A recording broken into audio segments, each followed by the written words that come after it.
خولی چوارەمی فستیڤاڵی کۆبانێ بۆ کورتە فیلم لە ئێستادا دەستی پێ کردووە.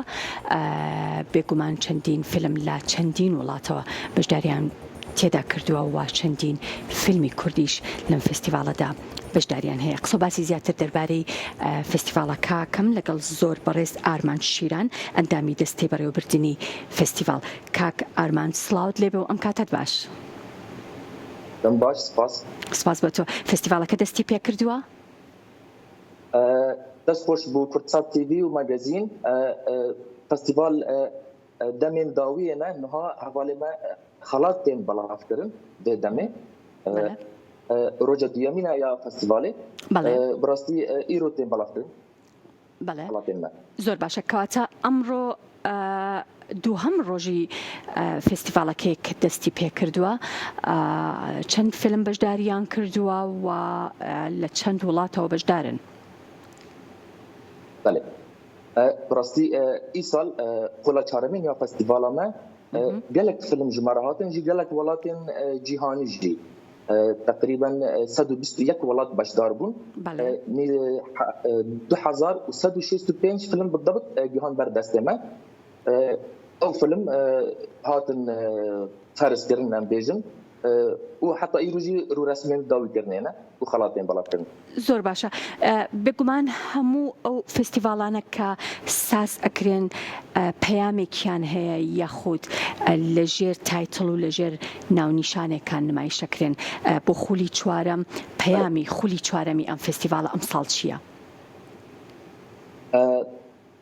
ئارمان جامە یا خولی چوارەم و یا هەرتم کو ئەم بکاربن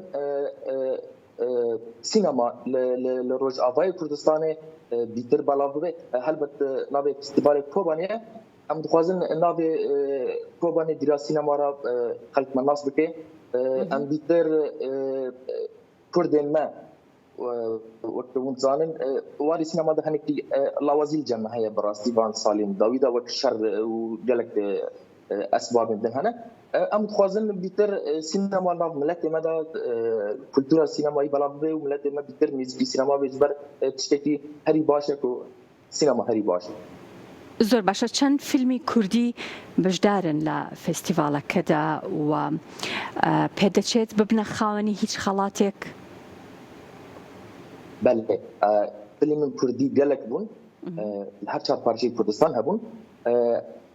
فیلم و خلاطی وربدین چهار فیلم کردینه و هر وها خلاطک مت تایبت هیا باشترین فیلم کردی و فستیوال ارينا دولتیه بس دیمینات کردی ما خلاطک آماده کردی تایبت به فیلم کردی چهار فیلم کردی و خلاطی وربدین ایسال و هلبت فیلم جدلک ولاتان هاتنه 48 فیلم درباسی خلا داوی بون. بله هاتن تناوبان ده وده خلاطي وربكن جوات دهانا فيلمك استوني هيا اوكراني هيا يك برتقالي هيا يك ايراني هيا يك تركي هيا و چاره دنجي كردينه و هنك ولاتن ديجي هنا ارمني هيا. بله زۆر باشە. پێوەرەکان چین بۆ ئەوەی کە فیلمێک بەشدار ببێت لە فستیڤاڵی کۆبانێ ئەو مەرجانە چین کە ئەبێ لەو فیلمەدا هەبێ بۆ ئەوەی کە بتوانێت لە فستیڤاڵەکەی ئێوە نمایش بکات؟ بله در حال حاضر ده وقت نها همو کرده فیلم دبیتا پیش 2 سالی هات بین چه کردن نه قلتی وقت سر دم سر درباس نبود به هر وسا سیستم همو دیار نسر ویب سایت ما بلاب دکتون جار بجاره وسا.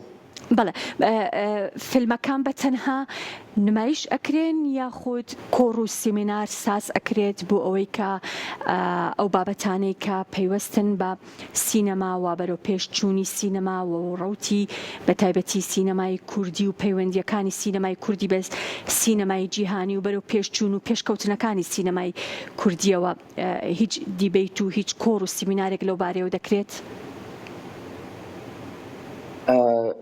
بله ببورینه از باش فرصتی نگشتم بس وقتی من فهم کردی ام باش سرد سکنن ام ورکشوپان چه دیدن دوار سینما دا وقت فستیوالی کوبانی هر وصف وركشوبك ماشي كربو أو رجي فلما تيج أو وركشوب ما خلاط ورقرت خلاط وركشوب أو جداية خلاط فيلم باشدار ده فستيفال ده أم كاردكن أم بيتر روجين بيش تاخد بيتر بيش تخن وتشتين خوش هر هبن أم دياري خلق يخوبكن بناوي فستیڤالە کۆبان.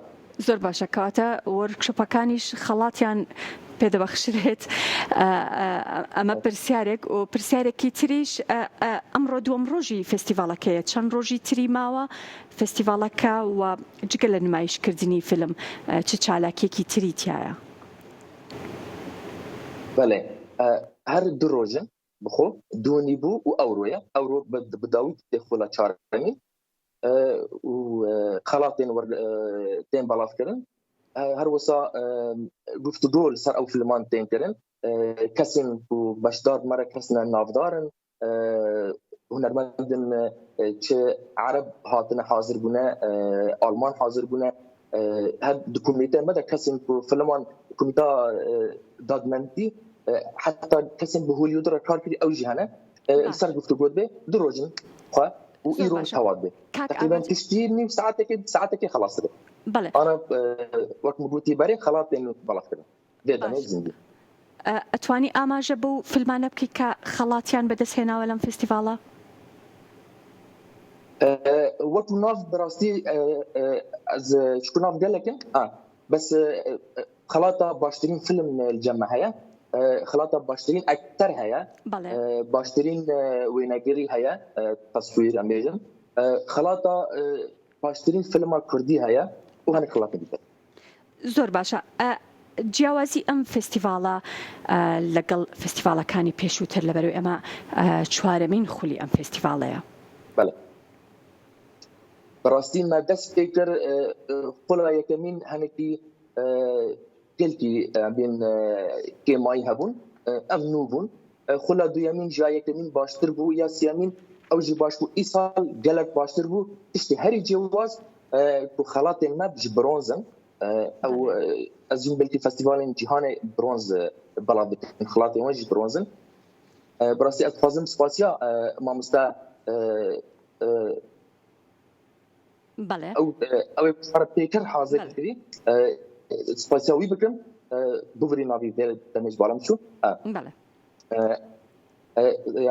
او بين ديزاين او دامه ما كر خلاط وشي قالك باش تركتيه ابتشتان وخلق ايصال قالك بيترنج انسالين بوري دوره ابين خلاص يامين وخلق دبينن ديار السري وان كان وكيف خشن ان شاء الله باش تبي سپاس دەکەم کە لە ڕێگەی سکایپەوە لە سەر فستیڤالی کۆبانێ بۆ ئێمە دوایت زۆر بەڕێز ئارمان شیران ئەندامی دەستێ بەڕێوەبردننی فستیڤالی کۆبانێ سپاس دەکەم جارێکی تر.